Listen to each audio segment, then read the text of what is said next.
officials, despite the deteriorating state of our economy, continued to maintain that all was well.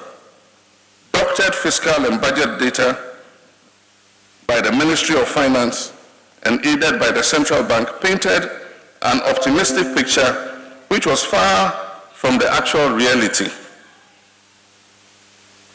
Government was in sync in unanimously dismissing and disassociating themselves from ever seeking an intervention from the IMF.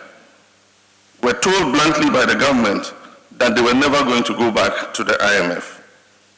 And even 2 weeks before the decision was announced, government officials said, we will not go to IMF today or tomorrow or as long as the MPP remains in government.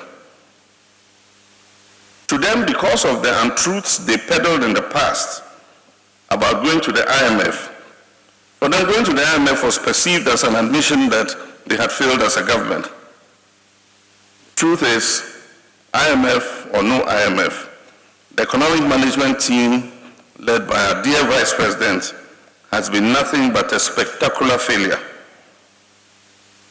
Many, including you, the business people and myself, sounded the alarm bells and made suggestions on how to ameliorate the situation long even before the COVID-19 pandemic and the Russia-Ukraine war.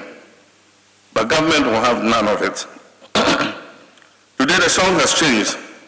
Not only do they associate going to the IMF, not only do they associate with the IMF, but they also see the international financial institutions as the only source of hope out of a crisis they not only created, but deepened.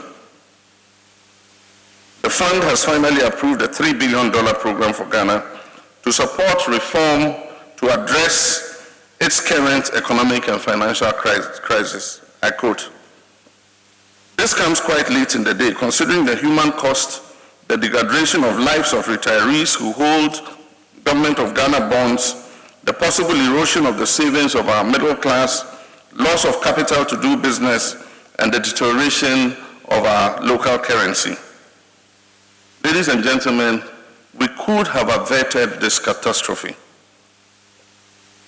Unfortunately, the fact is that a know-all finance minister and a so-called solid economic management team went on a borrowing spree with minimal investment in capital and infrastructure. They burned through in 6 years domestic revenue and debt of almost 800 billion Ghana cedis.